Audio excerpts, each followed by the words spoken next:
నాకు ఈ ప్రత్యేకమైనటువంటి నా ఆశీర్వాదాలు, అభినందనలు. నేను అందరికీ వందనాలు, అందరికీ నమస్కారాలు, అందరికీ స్తోత్రాలు. మాట్లాడతారు అందరి వందనాలు, స్తోత్రాలు, నమస్కారాలు. 3 మాటలు గుర్తుంచుకోండి. ఈ రోజున 11 అయింది, 11:20 అయింది. 12 లోపు మనం ముగించేస్తాం. ఇప్పుడు మన టైం అయిపోతాం. 12:12 మనం ముగించేస్తాం. ఈరోజు మనకి ఇచ్చినటువంటి అంశం చాలా మంచి అంశం. యెహోవా యందు భయభక్తి కలిగి ఉంట జ్ఞానమునకు మూలం అనే మాట ఈరోజు మనకి ఈ పంచాంగంలో ఇచ్చినటువంటి అంశం. యెహోవా యందు భయభక్తులు కలిగి ఉంట జ్ఞానమునకు. మానవ జీవితంలో జ్ఞానము చాలా, మానవ జీవితంలో జ్ఞానం చాలా. ఎంత డబ్బున్నా, ఎంత అధికారాలు ఉన్నా, ఎంతగా పేరు ప్రఖ్యాతులు కలిగి ఉన్నా, మంచి ఇల్లున్నా, మంచి ఇల్లు లేకపోయినా, పుట్టింది మొదలుకొని చనిపోయే వరకు మనకు ఉండేటటువంటి జ్ఞానము చాలా అవసరం. మనం పుట్టేటప్పుడట కొంచెం జ్ఞానం చూడాలి. ఆ తల్లి గర్భంలో ఉండగానే ఆ పిండం అటు ఇటు తిరుగుతూ ఉంటుంది. ఆ ఆకారంతో తయారైపోయిన తర్వాత 9 మాసాలు నిండిన తర్వాత దేవుడు జ్ఞానాన్ని కొత్తిస్తాడు. ఆ జ్ఞానం కలిగినటువంటి మనము శిష్యులుగా ఆ తల్లి గర్భంలో బయటకు వచ్చిన తర్వాత చేసే పని ఏంటంటే మొట్టమొదట ఏం చేస్తాము? రాగానే తల్లి గర్భం రాగానే బయటకు రాగానే ఏం చేస్తాం అమ్మా? ఏడుస్తాం. ఆడోడు చెప్పాలన్నమాట, మగోడు నేను చెప్తాను. ఏం చేస్తామండి మనం? ఏడుస్తాడు.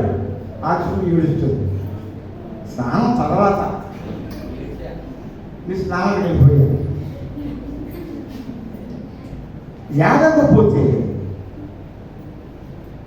ఏడుపు రాకుండా అలాగే ఉండిపోతారు శిశువు. తల కింద ఎలాడేసి తెల్ల మీద దెబ్బ వాడుతాం అంతసారి. ఏడితే మంచోడని ఆరోగ్యతోడని అర్థం అన్నమాట. ఆ ఏడవటం అనేటటువంటి దేవుడు ఇచ్చిన జ్ఞానం. నవ్వుతో పుట్టడు, ఎగిరించుకొని పుట్టడు, ఏడుతో పుడతాం. మా అమ్మ వచ్చిన వాళ్ళు మేము తెల్లగర్భంలో వచ్చి వాళ్ళు పుట్టిన తర్వాత దేవుడు కొంత జ్ఞానం ఇస్తాడు. మనం ఎదిగే కొలది, పెరిగే కొలది ఇంకొంత జ్ఞానాన్ని మనం సంపాదించుకుంటాం. చదువుని బట్టో, ఎదుటి వారు మాట్లాడే మాటలను బట్టో, మనకున్నటువంటి పరిస్థితులను బట్టో జ్ఞానాన్ని మనం డెవలప్ చేసుకుంటాం. ఈ జ్ఞానాన్ని మనం ఏం చేయాలి? ఎదుగుతున్నప్పుడు, పెరుగుతున్నప్పుడు అజ్ఞానంగా మార్చుకోకూడదు. అజ్ఞానంగా దేవుడు ఇచ్చిన జ్ఞానాన్ని ఎందుకు ఇచ్చాడైనా?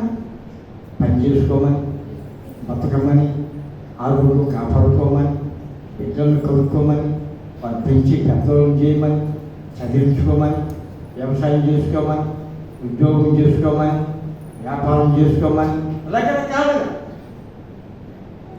ఆ జ్ఞానంతో మనము డబ్బులు సంపాదించుకొని, ఆహారాన్ని సంపాదించుకొని, ఈ నాలుకకు ఏది రుచిగా ఉంటుందో, ఈ నోటికి, ఈ పెదవులకి ఏది రుచిగా ఉంటుందో అది సంపాదించుకొని ఈ కడుపులోకి ఈ 5 వేళ్ళు ద్వారా ఆహారాన్ని మనం పంపిస్తూ ఉంటాం. ఆ శక్తిని బట్టి, ఆ జ్ఞానాన్ని బట్టి, మనం చేసినటువంటి పనిని బట్టి కొంతకాలం ఈ లోకంలో మనం బతుకుతాం. ధ్యానం అంటే ఏమిటి? జ్ఞానం అంటే ఏమిటి? జ్ఞానాన్ని ఎవరిస్తారు మనం అనేది, మనం ఎలా బతకాలి దేవుడిచ్చిన జ్ఞానంతో కొన్ని మాటలు మనం విని ముగించేసుకున్నాం. జ్ఞానము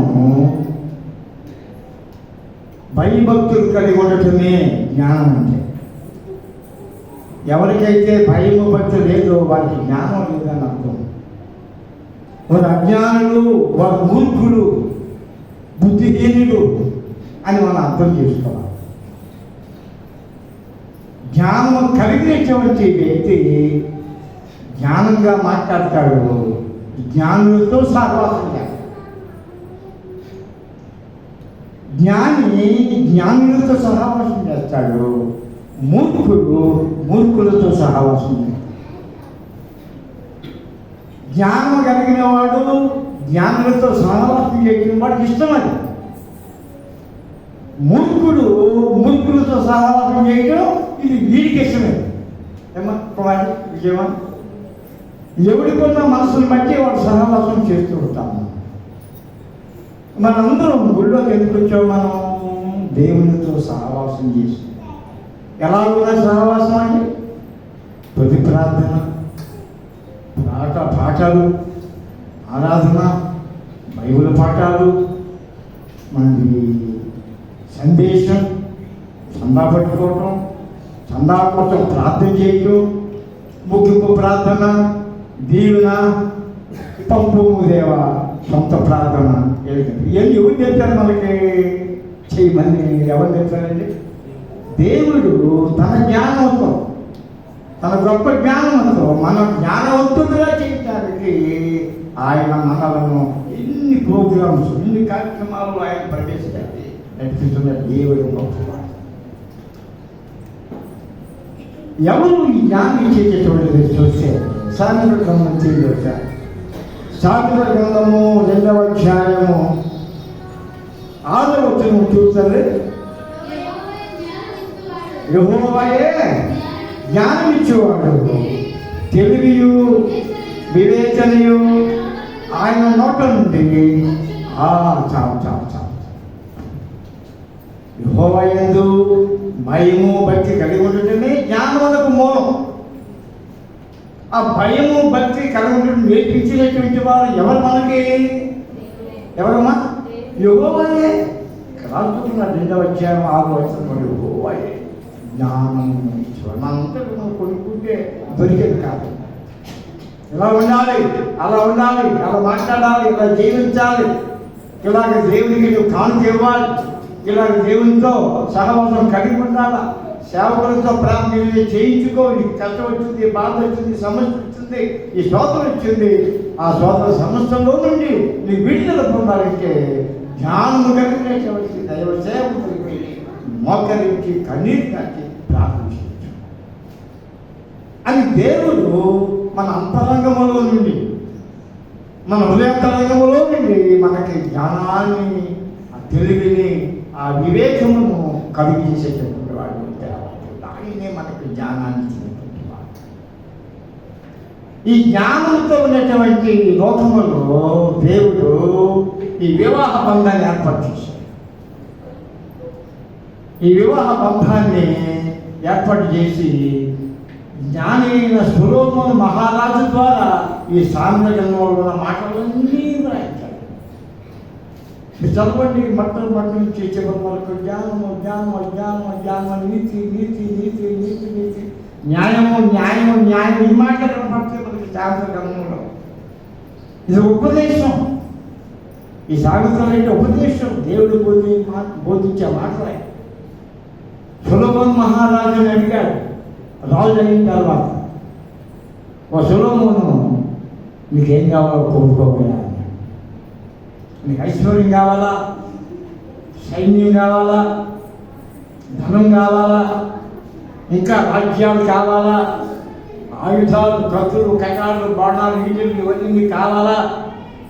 ఏం కావాలి నీకు అన్నప్పుడు సొలొమోను అన్నాడు, ఏమన్నాడమ్మా? నాకు ఏమీ వద్దయ్యా. ఏమన్నాడమ్మా? నాకు ఏమి వద్దయ్యా, నాకు జ్ఞానం ఇయ్యయ్యా. ఏమేమనండి? జ్ఞానం. మరి జ్ఞానం. ఇశ్రాయేలు జనాంగము చాలా తెలివిగలవాళ్ళు, వీళ్ళు చాలా మూర్ఖులు, వీళ్ళు చాలా కఠినముగా హృదయాలు కలిగినటువంటి వారు, మాంసపు గుడ్డ కలిగిన వారు కాదు. వీరు రాజగుడ్డి కలిగినటువంటి వారు ఇశ్రాయేలీయులు. 40 సంవత్సరాల అరణ్యములో మీరు ప్రయాణం చేస్తే అంత మర్చిపోయినోడు, ఆహారం ఇస్తే మర్చిపోయినోడు, బండలో నుండి నీళ్ళు ఇస్తే మర్చిపోయినోడు, చెప్పులు అరిగిపోకుండా కొత్తగా ఉండేటట్టు చేసిన విషయాలన్నీ మర్చిపోయినోళ్ళు, వారు వేసుకున్న బట్టలు చిరిగిపోకుండా, చీకిపోకుండా, మార్చిపోకుండా మీరు దీవించినప్పటికీ వారు మర్చిపోయారు, అజ్ఞానంగా ప్రవర్తించారు. ఇలాంటి జనానికి నీవు నన్ను రాజుగా చేశావు. జ్ఞానం కలిగిన వాడికి చెప్పవచ్చు, బుద్ధి లేనుడికి చెప్పవచ్చు, బుద్ధిహీనుడికి చెప్పవచ్చు, మూర్ఖుడికి మనం చెప్పాలి. అమ్మా, మూర్ఖుడికి ఆగినోడికి చెప్పడం ఎంత బాధాకరమో. మనోడు చెప్తాడు, ఆడోడు చెప్తాడు. సాగినోడు నిజం చెప్పాలంటే మొత్తం నిజం చెప్పేస్తాడు, తర్వాత అబద్ధం చెప్పేస్తాడు. అంత పవర్ఫుల్ ఉంటారు తాగుడు. ఆడితో మనం వదలలేము. ఆ పద్దాలు మాట్లాడతారు తాగిచ్చింది. మిగిలినప్పుడు మనకు తెలుసు, ఇవన్నీ కూడా తెలుసు. ఆ జ్ఞానం చచ్చిపోతారు. తాగినోడికి చిన్న మెదడు పనిచేయదు, చిన్న మెదడు పనిచేయదు. తాగినోడు 2 మెదడు ఉన్నాం, పెద్ద మెదడు, చిన్న మెదడు.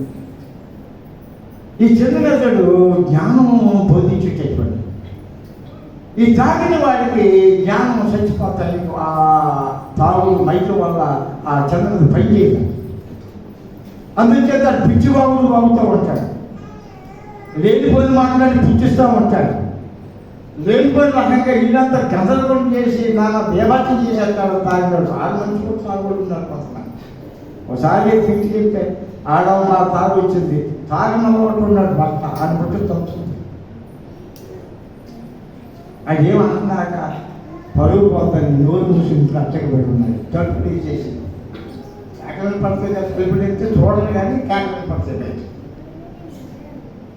ఆడవాళ్ళు మొగోళ్ళు కూడా మితిమీరి తాగినటువంటి వాడు మనం చూస్తున్నాం. సొలొమోను మహారాజు అన్నాడు, దేవుడి దయ, మూర్ఖుడు ఇలాంటి ప్రజలకు నన్ను రాజుగా చేశావు. వీళ్ళ పరిపాలన చేయడానికి డబ్బు పనిచేయదు, బంగారం పనిచేయదు, నా కిరీటం పనిచేయదు, నా రాజవస్త్రాలు పనిచేయదు, నా సింహాసనం పనిచేయదు, ధనాగారాలు, ఆయుధగారాలు ఏమీ పనిచేయవయ్యా. నా జ్ఞానాన్ని శభాష్ అన్నాడు దేవుడు. శభాష్, నువ్వు ధనాన్ని కోరుతావు, ఇంకేదేదో కోరుతావు, అనుకున్నాను, కానీ నువ్వు జ్ఞానాన్ని కోరావు కనుక జ్ఞానంతో పాటు ఇవన్నీ నీకు ఇచ్చేస్తున్నాను. ఎంత గొప్ప మనసు దేవుడి, ఎంత గొప్ప మనసు. అన్నీ అన్నీ అన్నీ అన్నీ అన్నీ ఇవన్నీ పొందినటువంటి సొలొమోను 40 సంవత్సరాలు పరిపాలన చేశాడు. సౌలు 40 సంవత్సరాలు పరిపాలన చేశాడు. ఆయన తండ్రి దావీదు 40 సంవత్సరాలు పరిపాలన చేశాడు. ఈ సొలొమోను 47 పరిపాలన చేసి చివరిలో అజ్ఞానుడైపోయాడు. ఎలా అయిపోయాడు? భార్యల వలన సొలొమోను తన జ్ఞానాన్ని, తన ప్రార్థన జీవితాన్ని, దేవుడితో సహవాసం కలిగిన జీవితాన్ని కోల్పోయాడు. ఎందుకు కోల్పోయాడంటే తాను 1000 మంది భార్యలు చేసుకున్నాడు సొలొమోను. ఎంతమందమ్మా? 1000 మంది. ఒకరితోటే ఇద్దరితోటే 50 సంతానమ్మా. మరి 1000 మందితో ఎలా ఎగాడో సొలొమోను మనకు అర్థం కాదు. అందులో 700 మంది తాడికెట్టిన భార్యలు, 300 మంది ఉంపుడు కట్టారు. ఈ 1000 మందిలో కొద్దిమంది మాత్రం భక్తి కలిగిన వారు, కొంతమంది తాగుడు, విగ్రహారాధన అలవాటు కలిగినటువంటి వారు.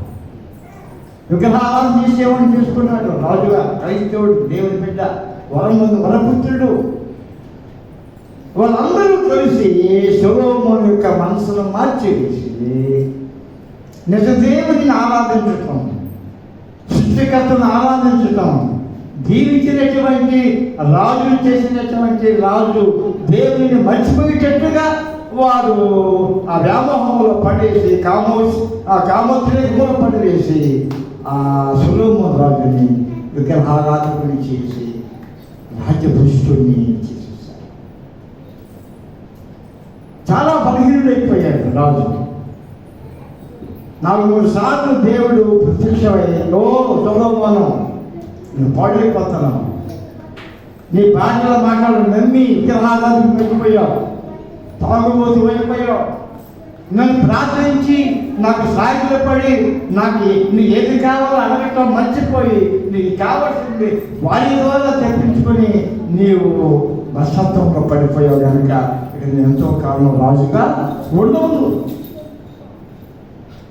ఎంతో కాలం బ్రతకు, నీ ఆరోగ్యం పాడైపోయింది, నీ జీవితం పాడైపోయింది, నీ క్రైస్తవ జీవితం ఉన్నటువంటి పారమార్థాన్ని విస్మరించావు కనుక నీ రాజ్యాన్ని తీసివేసి నీ కుమారుడైనటువంటి రెహబాముకు ఈ రాజ్యం అప్పగిస్తున్నానని చెప్పి ఆ రాజ్యం తీసివేశాడు దేవుడు. అజ్ఞానం వలన, జ్ఞానంతో వలవటువంటి వాడు ఎవరిపోయాడు, భార్యల మాట నమ్మి విగ్రహారాధకుడై దేవుడితో సహవాసం పోగొట్టుకొని విగ్రహారాధన చేస్తూ ఆ విగ్రహారాధన సహవాసం చేస్తూ దేవుడి పోగొట్టుకున్నాడు. కనుక మానవ జీవితంలో దేవుడు మనకిచ్చినటువంటి ఆ గొప్ప ఆధిక్యతని మనం పోగొట్టుకున్నాం. ఇంకొక మాట చూద్దాము. సామెతల గ్రంథంలోనే 8వ అధ్యాయము 11వ వచనం చూడండి. జ్ఞానము ముత్యముల కన్నా శ్రేష్టమైనది. ఎవరిచ్చాడు జ్ఞానం మనకి? ఆ జ్ఞానం పొందినటువంటి సొలొమోను భ్రష్టుడైపోయాడు. ఇక్కడ అంటున్నాడు, ఆయన మంచిగా ఉన్నప్పుడు సొలొమోను రాజు జ్ఞానము ముత్యముల కన్నా. మన పెళ్లి రోజు నా పెళ్లి కూతురికి ఒక మాట చెప్తాం, వచ్చిందా గంగోత్రి అక్కడ మెరుస్తుంది, నాకు అర్థమైంది. పెళ్లి కూతురండి, పెళ్లి కూతురు మెరుస్తూ ఉంటారు, కొంతకాలం మెరుస్తూ ఉంటారు, సంవత్సరం మెరుస్తూ ఉంటారు. అందరి మీద పిలిచే కనపడతారు పెళ్లి కూతురు పెళ్ళైన కొత్తలు. తర్వాత ఏం జరుగుతుంది మనకు తెలియదు. ఆ రాజశేఖరం ఏం చేద్దాం. ఆ రోజు మనం మాట్లాడుతున్నాం, గుణవతి అయిన భార్య దొరుకుతా అడుగు అట్టిది ముఖ్యము కంటే. ఇక్కడ అంటున్నాడు 8వ అధ్యాయంలో జ్ఞానము ముఖ్యముల కంటే, గుణగణాల కంటే శ్రేష్టమైనది ముఖ్యము, ముఖ్యము కంటే శ్రేష్టమైనటువంటిది చెట్లన్నిటిలో కంటే గొప్ప చెట్టు ఏది చెప్పగలరు? స్వప్న చెప్తారా? స్వప్న చెట్లన్నిటిలో ఎన్నో చెట్లు ఉన్నాయి. మన చుట్టూ చెట్లే. ఈ చెట్లన్నిటిలో ఒక మంచి చెట్టు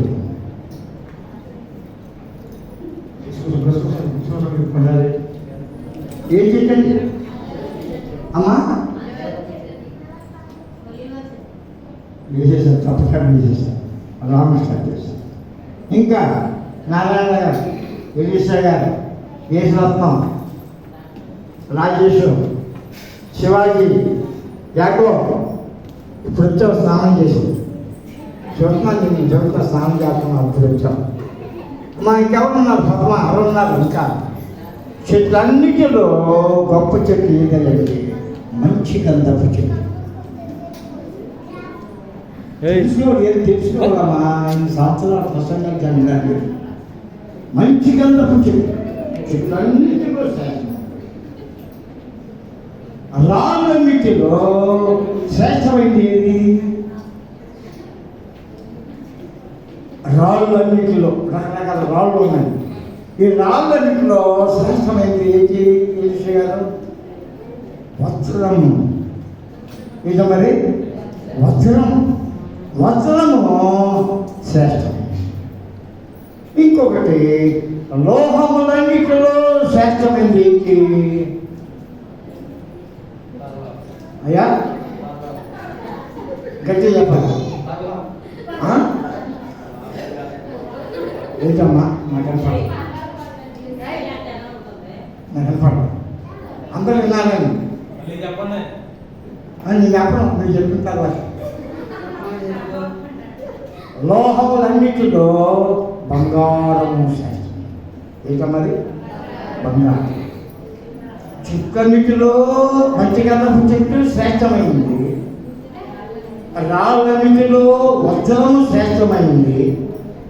లోహములన్నిటిలో అంటే ఇత్తడి, రాయి, కంచు ఇవన్నీ లోహాలే. వాటన్నిటిలో శ్రేష్టమైనటువంటిది బంగారం. వీటన్నిటికంటే శ్రేష్టమైనటువంటిది ఏంటంటే ముత్యముల కంటే గొప్పది ఏంటంటే ముత్యాల గురించి చెప్పాను నా పెళ్ళిలో. చాలా చక్కగా మాట్లాడు ముత్యం. మళ్ళీ ఒకసారి జ్ఞాపకం చేసుకున్నాం. ముత్యాలు చాలా ఖరీదు. అవి సాధారణంగా దొరకవు. అవి ఎక్కడ దొరుకుతాయి? సముద్రాలలో అట్టడుగున దొరుకుతాయి ముత్యాలు. ఎలా తయారవుతుందట ఈ ముత్యం? సముద్ర తీరాలకు మనం వెళితే ఆ అలలు వచ్చి వచ్చి వచ్చి వచ్చి కొన్ని పెంకుల్ని, కొన్ని నత్తగొల్లల్ని, కొన్ని చేపల్ని, కొన్ని పీతల్ని, కొన్ని రొయ్యల్ని, పనికిరానిటువంటి వాటిని తీసుకొచ్చి ఒడ్డుని పట్టేసి మన అలలన్నీ లోపలిస్తాం. అలా వచ్చినప్పుడట ఆర్చెప్పలు ఉంటాయి. ఆర్చెప్పలు. ఈ ఆర్చెప్పలు లోపల ఏముంటుంది అంటే ఓ జంతువు. ఆ జంతువు చాలా సున్నితంగా, చాలా మృదువుగా ఉంటుందట లోపల ఆ జంతువు. దానిని పెద్ద పెద్ద చేపలు అవి ఇవి తినకుండా మింగివేయకుండా ఉండటానికి దేవుడు ఏం చేశాడంటే దానికి పైన కింద పెంకు పెట్టాడు. పెంకు. ఆ పెంకు లోపల చాలా గట్టిగా ఆ పెంకు. ఆ పెంకు లోపల ఇది జీవించి తిరుగుతూ ఉంటుందంట. సముద్రం తిరుగుతూ ఉంటుంది. సముద్రంలాంటి అది తిరుగుతూ ఉన్నప్పుడు పెద్ద పెద్ద చేపలు ఉన్నప్పుడు తిరగలేదు. ప్రశాంతంగా ఉన్నప్పుడు మధ్యాహ్న సమయంలో అది బయటికి వచ్చి ఆ లోపల ఉంటుంది. బయటికి వచ్చి చదకా బయటికి పెట్టి అంత పరిశ్రమ చేస్తూ తిరుగుతూ ఉంటుంది. అలా తిరుగుతూ ఉన్నప్పుడు ఆ కళ్ళలో నుండి ఒక రసం కారిపోతూ ఉంటుంది. ఒక పదార్థం అది జిగురుగా ఉంటుందట. ఆ కాగే రసం అది కాలుతూ ఉండగా, అది వెళ్ళిపోతుండగా అది కింద పడిపోయి ఎక్కడెక్కడ పడిపోతుందో అవన్నీ కూడా ఎండిపోయి ఆడిపోయినటువంటి ఆ రసం కొంతకాలానికి ఏమైపోతుందండి? ముత్యాలుగా మారిపోతుంది. ఆ కళ్ళలో వచ్చేటటువంటి ఆ నీటి ఆ రసాయన పదార్థం ఆ చుక్కలు ముత్యాలుగా మారిపోతుంది. ఆ ముత్యాల కొరకు ఏం చేస్తారు? గజేసగాళ్ళు సముద్రంలోకి దిగి, గజేసగాళ్ళంటే ప్రాణానికి ఆశ వదులుకుని వెళ్ళాల. కొన్ని అడుగుల లోతు ఉంటుంది సముద్రం. అక్కడికి వెళ్ళి ఆ ముత్యాలు తీసుకుని ఒడ్డుకు వస్తూ ఉంటారు. అంత త్యాగం చేయబడినటువంటి ఖరీదైనటువంటి ముత్యాలు ఆ ముత్యాలు. అలాంటి ముత్యాలను పోల్చాడు సొలొమోను మహారాజు ఆడవారిని. అంతటి ముత్యము కంటే గొప్పదట జ్ఞానం. ఇక్కడ మనం చూస్తూ ఉన్నాం. జ్ఞానం ముత్యము కంటే శ్రేష్టమైనటువంటిది. విలువ గల సొత్తులేవి దానితో సాటి కావు. మన ఇంట్లో ఏదుందో విలువ కలిగినటువంటిది, ఖరీదైనటువంటిది ఏది కూడా ఈ జ్ఞానానికి సరిపోయేది ఏదీ లేదంటాడు ఇక్కడ సొలొమోను. అలాంటి జ్ఞానాన్ని దేవుడు మనకి ఇచ్చాడు. దానిని మనం నిరర్థకం చేయకూడదు, అజ్ఞానంగా మార్చుకోకూడదు, అది తెలివితేటలతో మనం మాట్లాడకూడదు. జ్ఞానము ఆయన ఇచ్చింది కనుక ఆ జ్ఞానాన్ని తగినట్టుగా మన ప్రార్థన ఉండాలి, మన పలుకులు ఉండాలి, మన జీవితం ఉండాలి, మన పంపకం ఉండాలా, మన నైతికమైనటువంటి ఆలోచనలు జ్ఞానంతో కూడినవిగా. ఇంకొక మాట చెప్పి మీరు చేసుకుందాము. 14వ అధ్యాయము, సామెతల గ్రంథము 14వ అధ్యాయము 1వ వచనం చూడండి. ఒక్కలే జబరాటమ్మా. జ్ఞానవంతురాలు తన ఇల్లును కట్టును 3 రాళ్ళు తన చేతులతో తన ఇల్లు ఓడబెట్టును. ఓడబెట్టడం అంటారు. ఓడబెట్టడం అంటే ఇక సంస్థాపన చేస్తాడు కూడా పనికిరాదన్నమాట. జ్ఞానవంతురాలు తన ఇల్లును. బైబిల్లో మనకి అకుల ప్రిస్కిల్లా భార్యాభర్త, అపోస్తల కార్యాల్లో మనకు అంటారు ఇద్దరు భార్యాభర్త అకుల ప్రిస్కిల్లా. వారు వృత్తి ఏంటి, వారి పని ఏంటండి? వారి పని ఏంటి? వలలు తయారు చేసుకొని అమ్ముకుంటూ ఉండేవారు అకుల ప్రిస్కిల్లా. వారు ఎక్కడ ఉన్నారు? ఇటలీ దేశంలో ఉన్నారు. అక్కడ పౌరులు కూడా ఉన్నారు. పౌరులతో పాటు వారు కూడా ఈ వలలు తయారు చేసుకొని అమ్ముతూ ఉంటే చెప్పుకుంటున్నారు. అక్కడి నుండి వెళ్ళిపోమన్నారు. ఆ ప్రాంతంలో ఉన్నటువంటి అధికారులు వెళ్ళిపోమన్నారు. వారు యెరూషలేము పరిసర ప్రాంతాలకు వచ్చి అక్కడ దేవుని సేవ చేస్తూ ఉన్నారు. ఒకరికి ఒకరు తోడుగా ఉంటూ ఉన్నారు. ఈ ఇద్దరు భార్యాభర్త చేసినటువంటి గొప్ప పని ఏంటంటే వారి ఆదాయంలో నుండి, వారి కష్టార్జితంలో నుండి దేవునికి దశమ భాగాన్ని ఇస్తూ ఉండేటటువంటి వారు. జ్ఞానం కలిగిన వారు ఏం చేస్తారంటే తమ ఆదాయంలో నుండి దేవునికి దశమ భాగం ఇస్తూ ఉండి వారు దేవుని ఆశీస్సులు పొందుతూ ఉంటారు. జ్ఞానం లేని వాడు దేవుడికి ఇవ్వలేడు. జ్ఞానం లేని సంఘము దేవుని సేవకు సహకరించదు. జ్ఞానం లేని కుటుంబము దైవజనుడికి భోజనం పెట్టరు. ఏది కావాలన్నా, ఏది పొందాలన్నా జ్ఞానయుక్తంగా మనం చేయగలిగినాడు. ఆకాశం వాక్యుడి విప్పి దేవుడు పచ్చజనంతగా దీవెన మన మీద కుమ్మరిస్తాడని చెప్పి దైవజనులు మనం చెప్తూ ఉన్నాం. జ్ఞానవంతురాలు తన ఇల్లును కట్టు. ఇల్లు అనేటటువంటి దేని గుర్తు అంటే సంసారాన్ని గుర్తాడు. సంసారం ఇల్లు గుర్తుకు గుర్తాడు.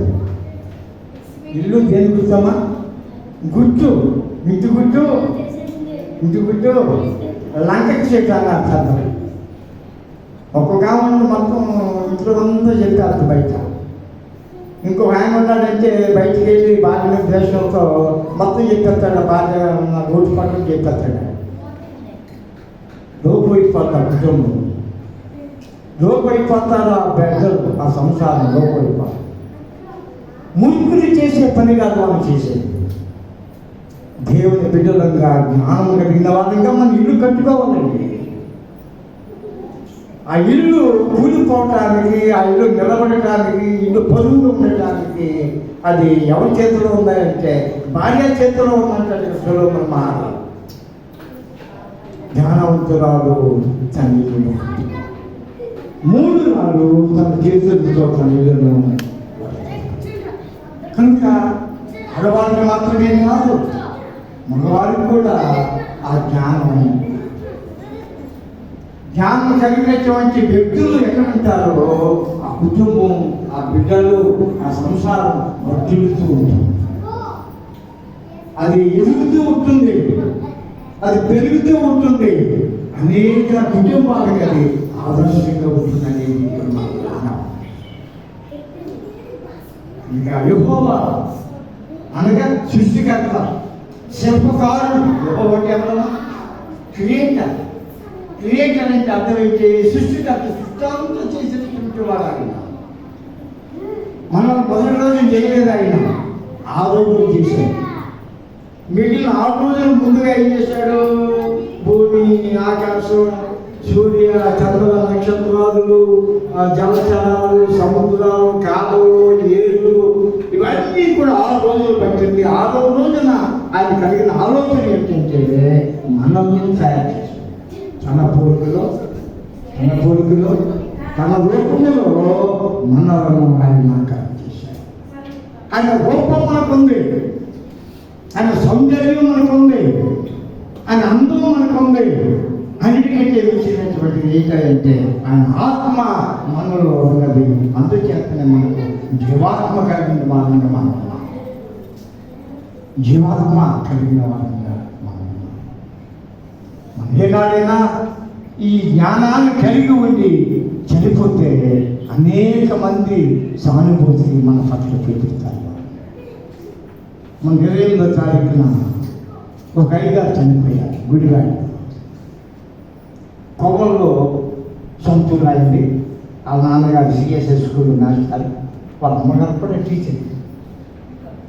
నేను ఏలూరులో పనిచేస్తున్నప్పుడు ఆ కొవ్వలి, దోసపాడు, పాత దోసపాడు, కొత్త దోసపాడు,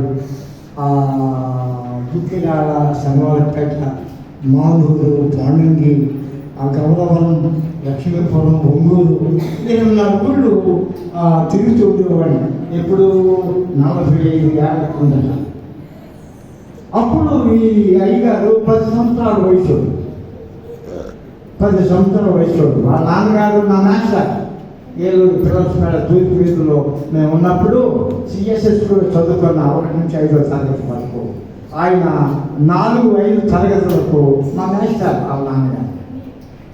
కాకి నెల్సన్ రాజారావు ఆయన నాన్నగారు. ఈ లోపల మేము ధర్మాజుడు వచ్చేసాం. 65 ఏళ్ళు అయిపోయింది.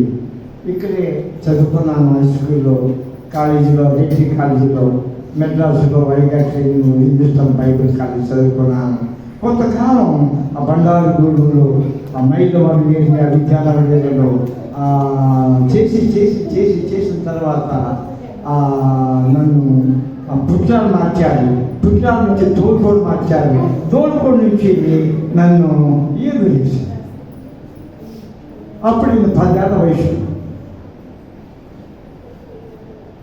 నేను అయ్యగారు అయిన తర్వాత నాన్నగారు ఎంతో సంతోషపడ్డాడు. ఆయన స్టూడెంట్, నేను నా స్టూడెంట్, నా శిష్యుడివి ఇవాళ మా అయ్యగారిగా వచ్చామని చెప్పి ఎంతో సంతోషపడి ఆయన కొడుకుల్లో ఆ పెద్ద కొడుకుని అయ్యగారి ట్రైనింగ్ పంపించారు. ఆయన గన్నవరంలో టౌన్ చేసి అయ్యగారిగా పనిచేస్తున్నప్పుడు బైపాస్ సర్జరీ జరిగింది. బైపాస్ సర్జరీ ఆ బలహీనత మీదే సేవ చేస్తూ ఉన్నాడు. ఆ గుడివేడలో పనిచేస్తూ ఉండగా బిషప్ గారు మన ఈ మధ్యన మచిలీపట్నం నోబుల్ ప్యాలెస్కి టౌన్ చర్చికి ట్రాన్స్ఫర్ చేశారు. చేస్తే ఆయన అయ్యా నేను వెళ్ళలేను అంటే అసిస్టెంట్ పాస్టర్గా వేస్తాను. హరీష్ అయ్య గారికి చేసినవాడు టౌన్ చర్చిగా, అయ్య చేసినవాడు అసిస్టెంట్గా వెళ్ళాలంటే చెరుతనం ఉంటుంది. ఆయన వెళ్ళాలి. ఇవన్నీ కూడా మనసులో పెట్టుకున్నాడు. ఏమో ఎందుకో బలహీనలు అయిపోయి ఆయన మరి విజయంగా చూపించారు తండ్రి గారికి. ఎందుకో ఆయన వెనక్కి చెందాడు. ఏమో హార్ట్ ఫీల్డ్ రిఫ్యూషన్. వాళ్ళ అన్నగారు దోసపాడు ఉన్నాడు, మాస్టర్ పని చేస్తున్నాడు. ఆ కోవలి సొంతూరు, అక్కడ ఎవరూ లేదు. దోసపాడు అన్నయ్య పని చేస్తున్నాడు మాస్టర్గా. అక్కడ మకాం పెట్టేశారు. ఈ శవాన్ని ఆయుష్ ఆసుపత్రి నుంచి, విజయవాడ నుంచి తీసుకొని దోసపాడు తీసుకెళ్ళాడు వ్యాన్ మీద. నిన్న సమాధి కార్యక్రమం 3 రోజుల వరకు బాడీ అలాగే ఉంది. ఎక్కడెక్కడ ఉన్న బంధువులు అంతా రావడానికి 3 రోజులు పెట్టింది. ఆ నాటిలో అందులో పెట్టారు, దాన్ని రసాయన పదార్థాలు పెట్టారు. దోసపాడులో ఆ దేవాలయంలో భూస్థాపన ఆరాధన జరిగింది. సమాధి పొగల్లో పెట్టడానికి, భూస్థాపన చేయడానికి తరలి వస్తూ ఉన్నారు. అమ్మా ఆయన విలువ చెప్తుంది. ఆయన జ్ఞానం కలిగిన వర్షం చెప్తారు. జ్ఞానం కలిగిన ఎన్నో ఆత్మలు రక్షించినటువంటి ఆయనకి చివరి దశలో ఆయన ప్రాణం పోగొట్టుకుంటే ఎంతోమంది చూడటానికి వచ్చారు. కార్లు, ట్రాక్టర్లు, అయ్యగారు బిషప్గా ఎంతో వచ్చి అక్కడ ఎంతో ఆయన ప్రార్థన చేశారు. ఎందుకు చెప్తానంటే మన గతి కూడా ఒకప్పటికి అలా ఉంటుంది, నాకు ఉంటుంది. ఇప్పుడు అర్థం ఏంటైనా ఆమెకే ఉంటుంది, అందరికీ ఉంటుంది. తొందరపడకూడదు, వీళ్ళు ఎదురు మాట చెప్పకూడదు, మీకు ఎదురు చెప్పకూడదు, అది అలవాటు మానుకోవడం తప్పదు. చక్రవర్తి గారు మీకు ఏం నేర్పించారు? అది ఫాలో అవ్వండి, అదొద్దు ఇదొద్దు అన్నీ వినాలి, మనం అన్నీ తెలుసుకోవాలి. మన వెనుకలు ఒక్కొక్క అట్లా అయిపోతుంది. సేవ చేసిన అయ్యగారికి గొప్ప ఘనత కలిగింది. కొంతమంది అయ్యగారికి దొరుకుతుంది ఆ ఘనత, కానీ కారణించి అజ్ఞానంగా జీవించబడుతున్నారు కొంతమంది. జ్ఞానం కలిగిన ఆ సేవ ప్రజలందరూ కూడా అంగీకరించి ఆయన సాగలిగారు. ఆయన ఆత్మకు ఎంత శాంతి. అందుకు చెప్తున్నా ఈ మాట నేను, అంతేగాని నీతో అనిపించుకుంటున్నాను కానీ నేను చెప్పేది నువ్వు చెప్తే నేను ఆడను. మానవ జీవితంలో దేవుడిచ్చిన జ్ఞానం అర్థం చెప్పడానికి కాదు, అడ్డం పట్టడానికి కాదు. ప్రస్తుతం చెప్తూ ఉంటే అడ్డం వచ్చి ఆలోచించేద్దాం మాత్రం కాదు. ఆ జ్ఞానం దేవుడు మనకి ఇవ్వలేదు. అలా మాట్లాడమంటే దాని అర్థం ఏంటి? మూర్ఖులు అన్నమాట. మనం మూర్ఖులు నా దగ్గర కుదరదు ఆ బాడీ ఆ తత్వం అనుకుంటాం. జ్ఞానంగా మాట్లాడాలి. ఏదైనా మాట్లాడినప్పుడు ప్రార్థన అయిన తర్వాత నాకు వాక్యం ఇయ్యింది, ఇది చెప్పావు అది చెప్పావు, నీ బుద్ధి ఉందా లేదా నన్ను అడిగి ప్రార్థన అయిన తర్వాత ప్రార్థన ఆ మాట మాట్లాడుకోవడం దేవుని అవమానపరిచినట్లే. దేవునికి నువ్వు ఇష్టంగా చేసుకుంటావు, నీ చేతులు నువ్వు పాటు చేసుకుని నీ జీవితాన్ని జాగ్రత్తగా జ్ఞానయుక్తంగా మాట్లాడుతున్నావు. ఎందుకంటే ఆయన మనకు జ్ఞానాన్ని ఇచ్చిన ఈ జ్ఞానంతో మంచి అనాలా, చెడు అయినా, పుణ్యం అయినా, పాపం అయినా, ఏది మంచిదైతే అది మనం తీసుకోవాలి. అది దేవుడు మనకిచ్చినటువంటి మాట. ఆ మాట ఈ గ్రంథంలో రాసాపడించాడు. ఇక్కడ జ్ఞానాన్ని దేవుడు మనకిచ్చాడు. యెహోవాయందు భయము భక్తి కలిగి ఉండడం జ్ఞానానికి మూలం. దానిని అజ్ఞానంగా మనం మార్చుకోకూడదు అనేది ఈరోజు మనం జ్ఞానం చేసుకుంటున్నాం. జ్ఞానవంతురాలు తన ఇల్లును కత్తును ఆడవాళ్ళను మగవాళ్ళు కూడా జ్ఞానయుక్తంగా జీవించాలి. అలా జీవించకపోతే ఆ బిడ్డలు ఆ సంసారం పడతారు. చివరిగా దేవుడు మనకి జ్ఞానాన్ని సద్వినియోగం చేసుకుంటాం. అనేకులకు మనం మార్గంగా ఉండాలి, గుణగణాలతో ఉండాలి. ఇది అన్నిటికంటే గొప్పది ఈ జ్ఞానం. ఆ జ్ఞానాన్ని పోషిస్తున్నారు సొలొమోను మహారాజు. పరిశుద్ధుడైతే అలాగే కృష్ణుడుగా మనం కాకుండా ఉండటానికి ఎంతసేపు నేను వాక్యం చెప్పాల్సి వచ్చింది. అలా జ్ఞానాన్ని, వివేకాన్ని, తెలివిని దేవుడు మనకు అనుగ్రహించాలని, జ్ఞానయుక్తంగా మనందరం బతకడానికి పరమాత్మ సహాయం చేయాలని ప్రభుత్వ అందరిగా మనం చేస్తూ ఈ మాటలు మీ ముందు ఉంచుతూ ఈ మాటలతో నేను ఊహిస్తూ ఉన్నాను. దేవుడు ఈ మాటలను దీవించుగాక. ప్రార్థన చేసుకుందాం. ప్రార్థన. ప్రేమ కలిగిన మాత్రం పరిశుద్ధులైన ప్రభువా, మీకు వందనాలు. మీరు మాతో మాట్లాడిన మాటలను బట్టి మీకు వందనాలు.